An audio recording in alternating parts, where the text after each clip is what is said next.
O Evangelho segundo o Espiritismo. Lido e escrito. Capítulo 20. Os trabalhadores da última hora. Instruções dos Espíritos: os últimos serão os primeiros. Missão dos Espíritas, dos obreiros do Senhor. 1. O reino dos céus é semelhante a um pai de família que saiu de madrugada, a fim de assalariar trabalhadores para a sua vinha. Tendo convencionado com os trabalhadores que pagaria 1 denário a cada um por dia, mandou-os para a vinha. Saiu de novo à 3ª hora do dia e, vendo outros que se conservavam na praça sem fazer coisa alguma, disse-lhes: Lide também vós outros para a minha vinha e vos pagarei o que for razoável. Eles foram. Saiu novamente à hora 6ª e à hora 9ª do dia e fez o mesmo. Saindo mais uma vez à hora 10ª, encontrou ainda outros que estavam desocupados, aos quais disse: Por que permaneceis aí o dia inteiro sem trabalhar? Disseram eles, que ninguém nos assalariou. Ele então lhes disse: Lide vós também para a minha vinha. Ao cair da tarde, disse o dono da vinha àquele que cuidava dos seus negócios: Chama os trabalhadores e paga-lhes, começando pelos últimos e indo até aos primeiros. Aproximando-se então os que só à 10ª hora haviam chegado, receberam 1 denário cada um. Vindo a seu turno os que tinham sido encontrados em primeiro lugar, julgaram que iam receber mais, porém, receberam apenas 1 denário cada um. Recebendo-o, queixaram-se ao pai de família, dizendo: Destes últimos trabalharam apenas 1 hora e lhes dás tanto quanto a nós que suportamos o peso do dia e do calor.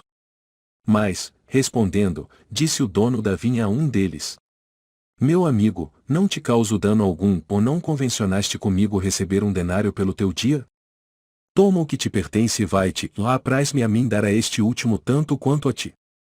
Não me é então lícito fazer o que quero? Tens mau olho, porque sou bom. Assim, os últimos serão os primeiros e os primeiros serão os últimos, porque muitos são os chamados e poucos os escolhidos. Mateus 20, 1-16. Ver também, em Parábola do Festim das Bodas, capítulo 18, item 1. Instruções dos Espíritos. Os últimos serão os primeiros. 2. O obreiro da última hora tem direito ao salário, mas é preciso que a sua boa vontade o haja conservado à disposição daquele que o tinha de empregar e que o seu retardamento não seja fruto da preguiça ou da má vontade. Tem ele direito ao salário, porque desde a alvorada esperava com impaciência aquele que por fim o chamaria para o trabalho laborioso, apenas lhe faltava o labor. Se, porém, se houvesse negado ao trabalho a qualquer hora do dia, ou se houvesse dito: Tenhamos paciência, o repouso me é agradável, quando soar a última hora é que será tempo de pensar no salário do dia, que necessidade tenho de me incomodar por um patrão a quem não conheço e não estimo? Quanto mais tarde, melhor, ou esse tal, meus amigos, não teria tido o salário do obreiro, mas o da preguiça. Que dizer, então, daquele que, em vez de apenas se conservar inativo, haja empregado as horas destinadas ao labor do dia em praticar atos culposos, que haja blasfemado de Deus, derramado o sangue de seus irmãos, lançado a perturbação nas famílias, arruinado os que nele confiaram, abusado da inocência, que, enfim, se haja cevado em todas as ignomínias da humanidade? Que será desse? Bastar-lhe-á dizer à última hora: Senhor, empreguei mal o meu tempo, toma-me até o fim do dia, para que eu execute um pouco, embora bem pouco, da minha tarefa, e dá-me o salário do trabalhador de boa vontade. Não, não, o Senhor lhe dirá: Não tenho presentemente trabalho para te dar, malbarataste o teu tempo, e esqueceste o que havias aprendido. Já não sabes trabalhar na minha vinha. Recomeça, portanto, a aprender e, quando te achares mais bem disposto, vem ter comigo e eu te franquearei o meu vasto campo, onde poderás trabalhar a qualquer hora do dia. Bons espíritas, meus bem-amados, sois todos obreiros da última hora. Bem orgulhoso seria aquele que dissesse: Comecei o trabalho ao alvorecer do dia e só o terminarei ao anoitecer. Todos viestes quando fostes chamados, um pouco mais cedo, um pouco mais tarde, para a encarnação cujos grilhões arrastais, mas há quantos séculos e séculos o Senhor vos chamava para a sua vinha, sem que quisesseis penetrar nela.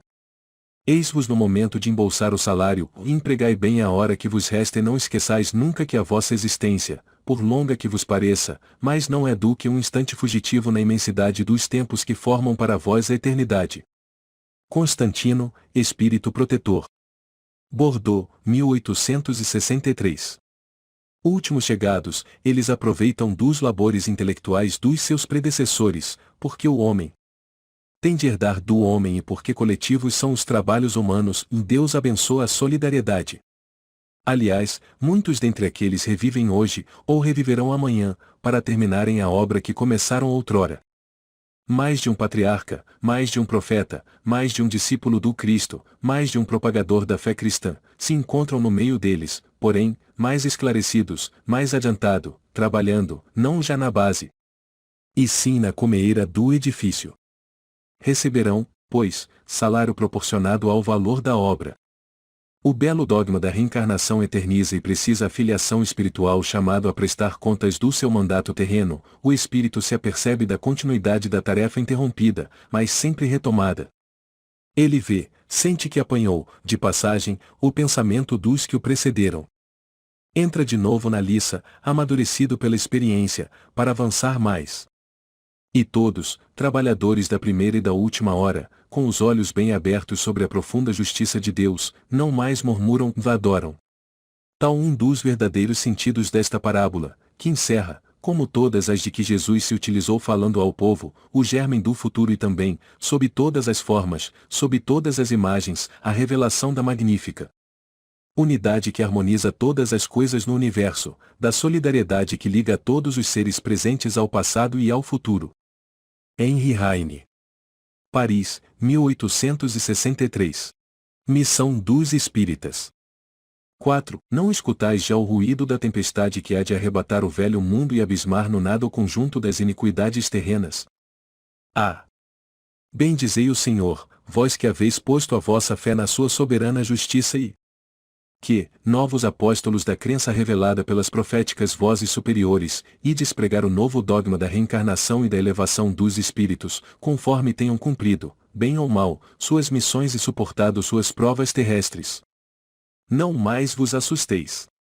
As línguas de fogo estão sobre as vossas cabeças. Ó verdadeiros adeptos do Espiritismo! Sois os escolhidos de Deus. Ide e pregai a palavra divina. É chegada a hora em que deveis sacrificar à sua propagação os vossos hábitos, os vossos trabalhos, as vossas ocupações fúteis. Ide e pregai. Convosco estão os espíritos elevados. Certamente falareis a criaturas que não quererão escutar a voz de Deus, porque essa voz as exorta incessantemente à abnegação. Pregareis o desinteresse aos ávaros, a abstinência aos dissolutos, a mansidão aos tiranos domésticos, como aos déspotas. Palavras perdidas, eu o sei, ou mais não importa. Faz-se mister regueis com os vossos suores o terreno onde tendes de semear, porquanto ele não frutificará e não produzirá senão sob os reiterados golpes da enxada e da charrua evangélicas. Ide e pregai. Ó todos vós, homens de boa fé, conscientes da vossa inferioridade em face dos mundos disseminados pelo infinito. Lançai-vos em cruzada contra a injustiça e a iniquidade. Ide e proscrevei esse culto do bezerro de ouro, que cada dia mais se alastra. Ide, Deus vos guia. Homens simples e ignorantes, vossas línguas se soltarão e falareis como nenhum orador fala.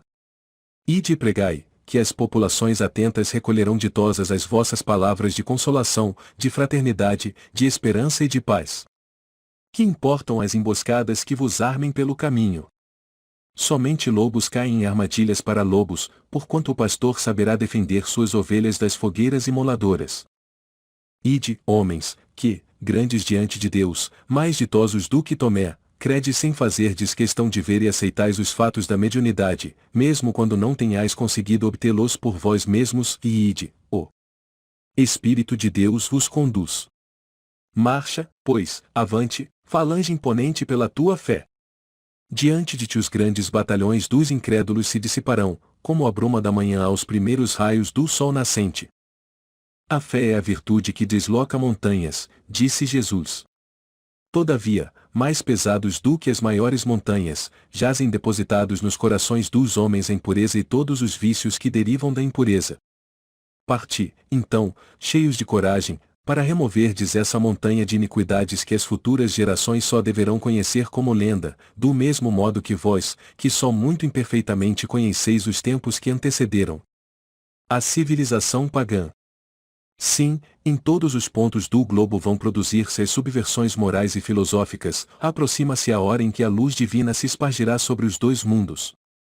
Ide, pois, e levai a palavra divina, vá aos grandes que a desprezarão, aos eruditos que exigirão provas, aos pequenos e simples que a aceitarão, porque, principalmente entre os mártires do trabalho, desta provação terrena, encontrareis fervor e fé.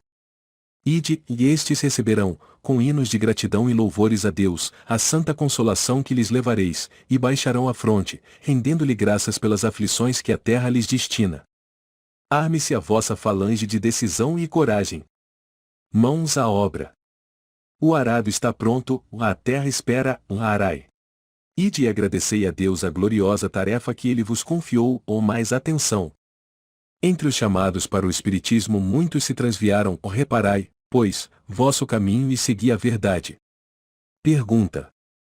Se, entre os chamados para o Espiritismo, muitos se transviaram, quais os sinais pelos quais reconheceremos os que se acham no bom caminho? Resposta. Reconhecê-los-eis pelos princípios da verdadeira caridade que eles ensinarão e praticarão. Reconhecê-los-eis pelo número de aflitos a que levem consolo, ou reconhecê-los-eis pelo seu amor ao próximo. Pela sua abnegação, pelo seu desinteresse pessoal, ou reconhecê-los-eis, finalmente, pelo triunfo de seus princípios, porque Deus quer o triunfo de sua lei, os que seguem sua lei, esses são os escolhidos e ele lhes dará a vitória. Mas ele destruirá aqueles que falseiam o espírito dessa lei e fazem dela degrau para contentar sua vaidade e sua ambição. Erasto, Anjo da Guarda do Médium. Paris, 1863. Os Obreiros do Senhor. 5. Aproxima-se o tempo em que se cumprirão as coisas anunciadas para a transformação da humanidade. Ditosos serão os que houverem trabalhado no campo do Senhor, com desinteresse e sem outro móvel, senão a caridade. Seus dias de trabalho serão pagos pelo cêntuplo do que tiverem esperado. Ditosos os que hajam dito a seus irmãos, trabalhemos juntos e unamos os nossos esforços, a fim de que o Senhor, ao chegar, encontre acabada a obra, porquanto o Senhor lhes dirá, vinde a mim, vós que sois bons servidores, vós que soubestes impor silêncio aos vossos ciúmes e às vossas discórdias, a fim de que daí não viesse dano para a obra. Mas ai daqueles que, por efeito das suas dissensões, houverem retardado a hora da colheita, pois a tempestade virá e eles serão levados no turbilhão.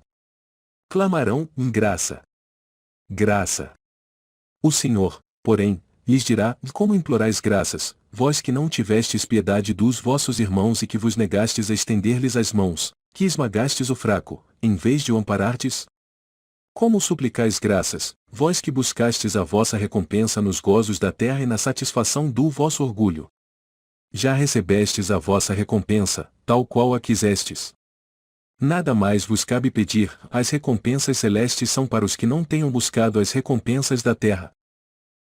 Deus procede, neste momento, ao censo dos seus servidores fiéis e já marcou com o dedo aqueles cujo devotamento é apenas aparente, a fim de que não usurpem o salário dos servidores animosos, pois aos que não recuarem diante de suas tarefas é que ele vai confiar os postos mais difíceis na grande obra da regeneração pelo Espiritismo. Cumprir-se-ão estas palavras, os primeiros serão os últimos e os últimos serão os primeiros no reino dos céus.